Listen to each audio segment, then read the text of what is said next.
Welcome to the deep dive. We've got a really exciting one today. I mean, Felix Mendelssohn. Where do we even start? Right. I mean, talk about a deep dive. There's so much material, his life, the music, orchestral, chamber, keyboard, even stage music. We even have letters, which is Yeah, amazing. exactly. So much to explore. But don't worry, we're going to break it down for you. We're going to dig into the fascinating parts, the parts that really give you those aha moments. You'll come away feeling like you really know Mendelssohn. Absolutely. We're not going to bog you down with tons of facts and figures. We'll make sure it's engaging, get to the heart of what made him so special, his early years, his career, the style of his music, and even how people have viewed his work over time. It can get complicated. Right, so let's go back to the beginning. Felix Mendelssohn was born in 1809. And right off the bat, his family background is just incredible. Like, we're talking about Hegel, the philosopher, Hmm. and Humboldt, the scientist, just hanging out at their house. Yeah, and it wasn't just the adults either. Both Felix and his sister Fanny were, well, prodigies, doesn't even begin to describe it. People at the time called Felix a genius and said Fanny's playing had virtuosity beyond all comprehension. I mean, that's high It praise. really is. And it wasn't just hype either, right? Like, we're talking about documented talent. At 8 years old, Felix could just pick up a score and read it like it was nothing. Can you imagine? At 8, I'm still figuring out my coffee order at that age.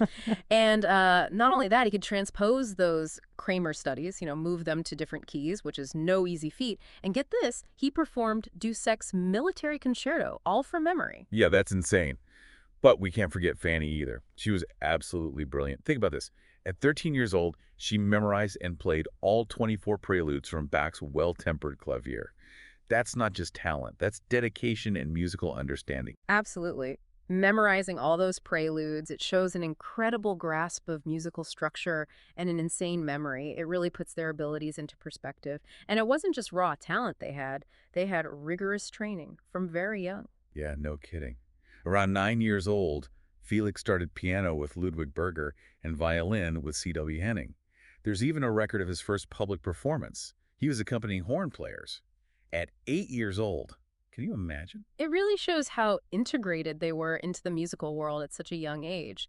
And it wasn't just formal lessons either. Attending rehearsals at the Berlin Sing Academy was really significant for them. Yeah, hearing those masterpieces by Bach and Handel firsthand, it must have had a huge impact on their musical development. Absolutely. They were exposed to the, as one source puts it, most serious things at such a young age. It definitely shaped their musical sensibilities. Then there was Carl Friedrich Zelter. He started teaching Felix theory and composition around 1819. It's fascinating, too, because Zelter had this connection with Goethe, the literary giant. Right. It adds another layer to Mendelssohn's development, learning from someone connected to such a major figure in literature. And get this, we actually have Felix's composition workbook from that time. It's detailed, and it shows how rigorous his training was. Really? What kind of stuff is in there? Oh, the basics. Figured bass, chorale writing, counterpoint, canon, fugue, all based on Kernberger's method, which was directly rooted in Bach's teaching. Talk about a solid foundation. Wow, so he's learning all this intense theory, but was he actually composing at that point? Oh, yeah. Right in that same workbook, you see his early compositions, sonata movements that clearly draw from Haydn and Mozart. And we even know the very first piece we can date, a song for his dad's birthday written in 1819. Amazing. And it's all happening in their house at 3 Leipziger Strasse. It Yeah. wasn't just a home. It was like this cultural hub. I mean, poets like Heine, philosophers like Hegel, scientists like Humboldt, they were all regulars. Friends even rented rooms there. I know. It must have been so stimulating. The sources described the kids' lives there as fantastic and dreamlike. And they weren't just focused on music either. They were reading tons of books, devouring Jean-Paul and Shakespeare. That literary background definitely shines through in his music, doesn't it? Absolutely. It's like their imagination was constantly being fed. Which brings us to a really important moment. The overture to A Midsummer Night's Dream. 1826, Mendelssohn is 17 years old, and he writes this masterpiece. Yeah, that piece is just incredible. Bernard Shaw described it as a very young composer, astonishing the world by a musical style at once fascinating, original, and perfectly new. What was it about this overture that was so groundbreaking? Well, if you think about the music at the time, it was so light, so ethereal, it perfectly captured the magic of Shakespeare's play. He used specific instruments in such creative ways, like the woodwinds evoking the fairies, and the harmonies felt so fresh and forward-looking. It was like he was bending the rules in service of the story. I can just hear it now. It's so evocative. Right, and it was first performed privately. Then later, Felix and Fanny actually played it together as a piano duet for Ignaz Michelis, who was another big name in music at the time. A piano duet. That must have been something else. Oh, I bet. And, shortly after, he wrote his opera, Die Hochzeit des Camacho. That was in 1827. Right, but that one didn't really take off, did it? No, unfortunately it didn't. It only had one public performance. But around that same time, he started studying at the University of Berlin. It seems like his family really wanted him to have a well-rounded education, not just a musical one. Yeah, that's interesting. Why do you think that was? Well, his mother especially felt like musicians often lacked a broader intellectual base. She wanted more for him. So he attended lectures on all kinds of things. Yeah. Legal history, geography, even Hegel's lectures on aesthetics. Wow. That's pretty diverse. It was. I think it really broadened his horizons. And then, in 1829, he embarked on his grand tour. The official purpose was to refine and cultivate his own taste, which sounds pretty fancy. Very sophisticated. And during this trip, he did something pretty remarkable. He revived Bach's St. Matthew Passion. It was the centenary of the piece. And he conducted it at the Singacademy, despite a lot of people pushing back against it. I know. Can you imagine the controversy? Bach wasn't exactly considered trendy at the time, but Mendelssohn saw his genius, and he fought for this performance. And it's a good thing he did, because that performance helped bring Bach's music back into the spotlight.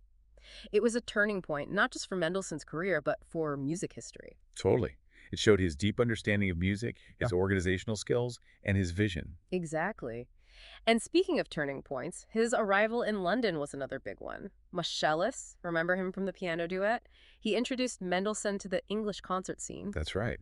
And he actually preferred private performances at first. He liked the more intimate setting where he could connect with other musicians. Right. But then he made his official debut conducting his own symphony in C minor. And soon after that, the English premiere of the Midsummer Night's Dream Overture. And they loved it, right? Oh, yeah. The reviews were glowing. One even compared his music to the world of Shakespeare. He just had this ability to evoke vivid imagery and tell stories through music, which really resonated with the English audience. And he really immersed himself in London life, too, right? Oh, absolutely. He was all over the place, visited Parliament, St. Paul's Cathedral, even consulted a phrenologist. Can you believe that? A phrenologist. Like, they read your skull bumps. That's the one. It was all the rage back then. And of course, he studied Handel's manuscripts and went to see all the Shakespeare plays he could. All of that fed into his music. And then he went to Scotland, right? Yep, with his friend Klingman.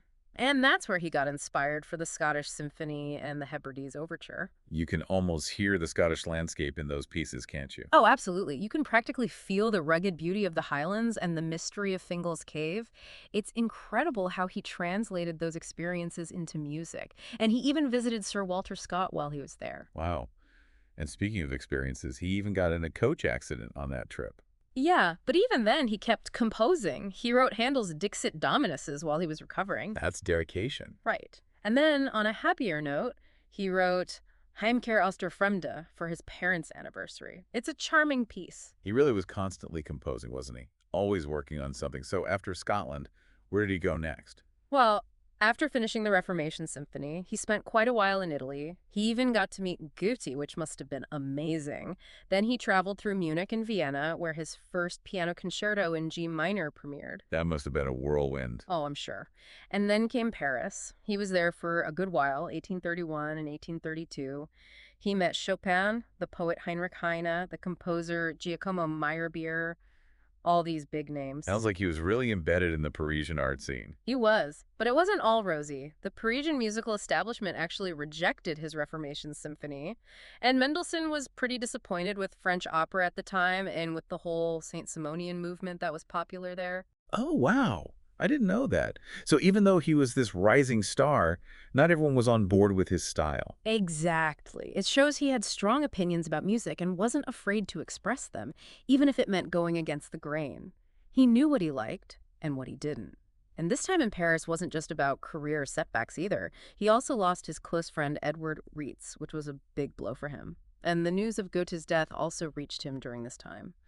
It was rough. It sounds like a lot to deal with. It was. And then, to top it all off, he got sick with Asiatic cholera. Oh no, that's serious. It was. But he pulled through. He was resilient. He recovered and went back to London, where he published his first volume of Lieder ohne Worte, the Songs Without Words, and also saw the premiere of the Hebrides Overture. I love those songs without words. Me too. They're so beautiful.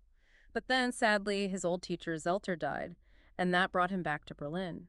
They even offered him the directorship of the Sing Academy, but he turned it down. He had conditions they wouldn't agree to. Really? I wonder what those were. I know, we can only speculate. But it's interesting because around this time, he was starting to think about writing oratorios. He had ideas for works based on Moses and St. Paul. Maybe he felt like he needed more freedom for those big projects. That makes sense. Yeah. So then what? Did he just stay in Berlin? No, actually, he took a position as music director in Dusseldorf. This was in 1833.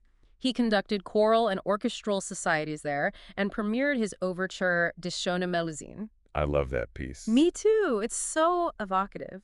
And he also really pushed for high standards in opera. He wanted to stage master productions, as he called them, of works like Mozart's Don Giovanni. That sounds ambitious. It was. He wasn't satisfied with just doing things the way they'd always been done. He wanted to raise the bar. And then, in 1835, he moved to Leipzig. And that's where things really took off. Yeah, his time in Leipzig was legendary. His 12-year association with the Gewandhaus Orchestra was just incredible. He transformed it into one of the most prestigious orchestras in Europe. He really did. He was an amazing conductor and a fantastic pianist, too. He really raised the standards, and he championed a wide range of composers. That's right. Bach, Handel, Mozart, Beethoven, Schumann. He played them all. And of course, he also programmed his own works. Of course, he wasn't shy about that. But this period was also marked by tragedy. Mendelssohn's father died in 1835, which was a huge loss for him. He channeled his grief into finishing his oratorio St. Paul as a tribute. St. Paul is so powerful, you can really feel the emotion in it. Absolutely. And the next year, he got an honorary doctorate from the University of Leipzig. It was a clear sign of how much they valued his contributions to the city's cultural life. Yeah, he was a huge deal in Leipzig. And that same year, St. Paul premiered at the Niederrheinisches Musikfest in Dusseldorf.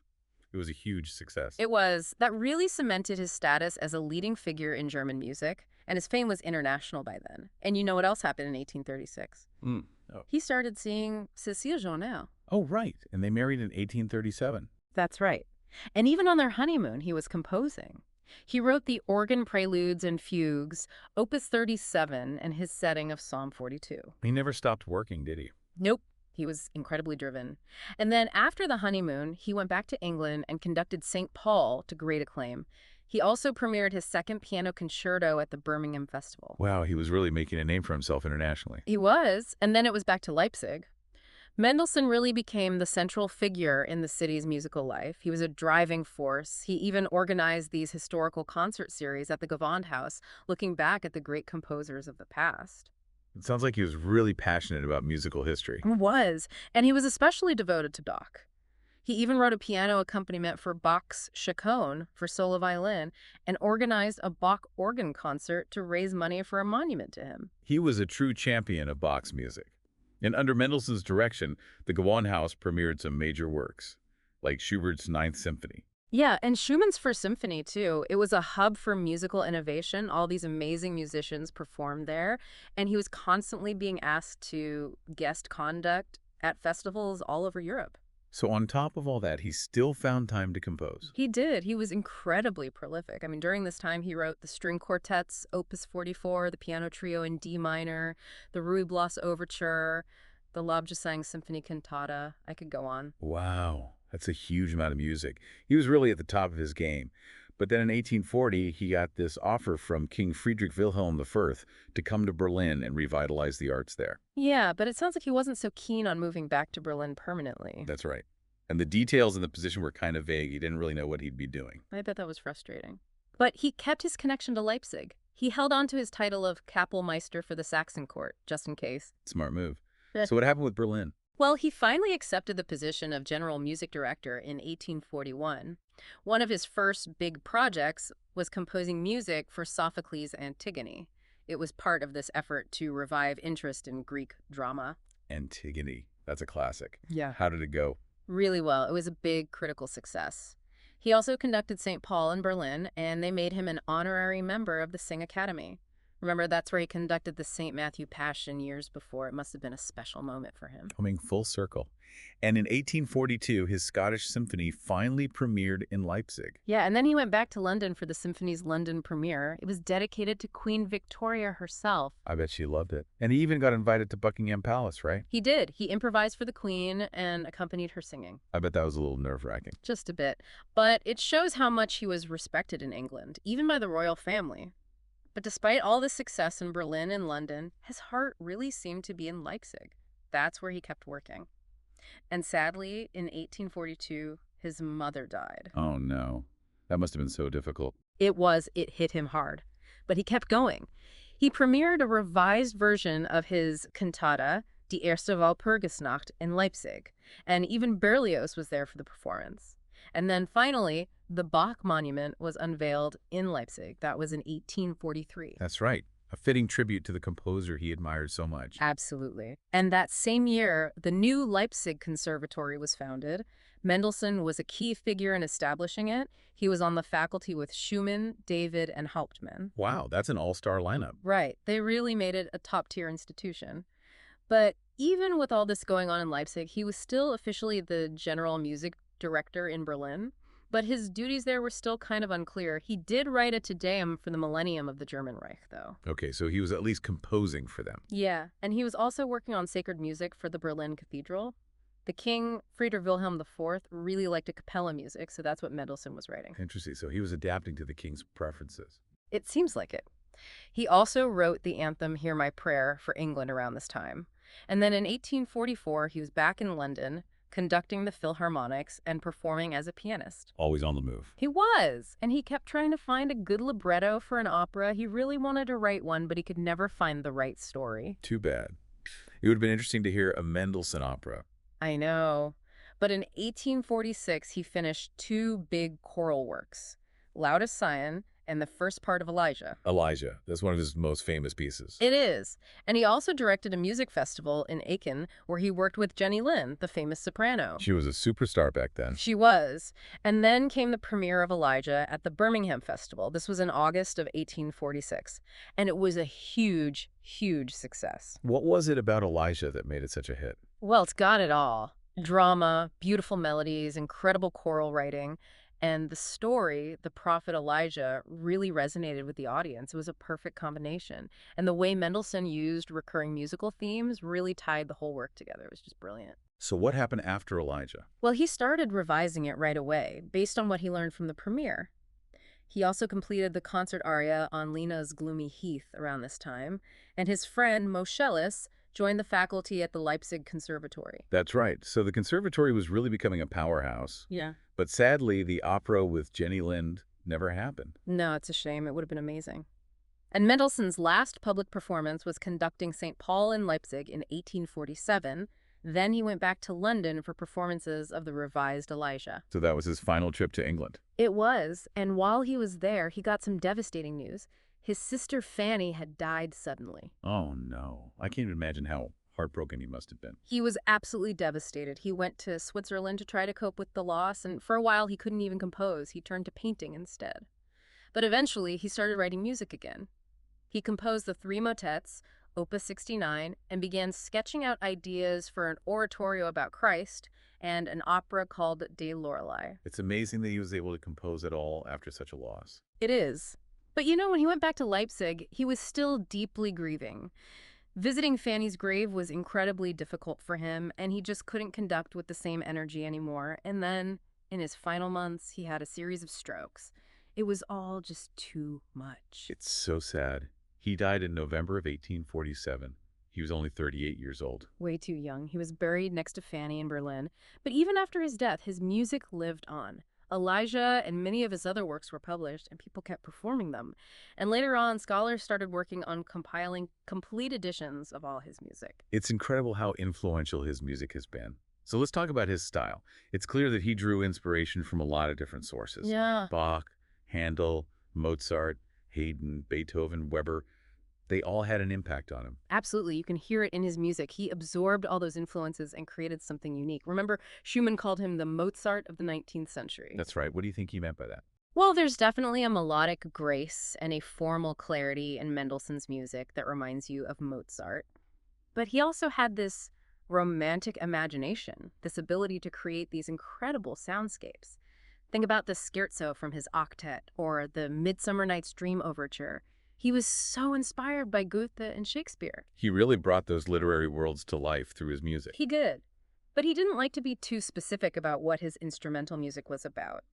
He preferred to leave it up to the listener to interpret, which I kind of like. It lets you bring your own imagination to the music. It's interesting, too, because he was such a skilled pianist himself, but he didn't write a lot of flashy show-off pieces for the piano. And as a conductor, he mostly stuck to the traditional classical orchestra, but he could create such amazing effects with it. Absolutely. It's not about the size of the orchestra, it's about what you do with it. And Mendelssohn was a master of orchestration. He knew exactly how to use each instrument to its full potential. He could create such a wide range of colors and textures. And he wrote so much music. Symphonies, concertos, chamber music, keyboard pieces, vocal works, music for the theater. The list goes on and on. It really does. He was so versatile. And his oratorios, especially Elijah, are just incredible. The way he uses recurring themes to unify the whole work is just masterful. It's amazing how his music has resonated with people for so long. But the reception to his work hasn't always been positive, has it? No, it's been a bit of a roller coaster, actually. There were times when he was idealized and other times when he was criticized. The Zukunft music composers like Wagner and Liszt thought he was too old-fashioned. And then, in the 20th century, the rise of anti-Semitism really impacted his legacy. It was a dark chapter. It's hard to believe that his music was suppressed just because of his background. I know. It's incredibly unjust. But thankfully, in recent decades, there's been a renewed interest in his work. Scholars are really digging into his music and rediscovering his genius. That's great to hear. So as we wrap up this deep dive, I think it's safe to say that Felix Mendelssohn was a true giant of music. His impact as a composer, a conductor, and a teacher was immense. And the sheer amount he accomplished in his short life is just astounding. Absolutely. He bridged the gap between the classical and romantic eras and left behind a legacy that continues to inspire us today. It really does. So here's a thought to leave you with. Think about how Mendelssohn balanced tradition and innovation in his music. He respected the past, but wasn't afraid to push boundaries. And consider how his work reflected the cultural and intellectual currents of his time. And maybe this deep dive has sparked your curiosity to explore some of his music more deeply. That would be wonderful. There's a whole world of Mendelssohn out there waiting to be discovered. Thanks for joining us today on The Deep Dive. It's been a pleasure.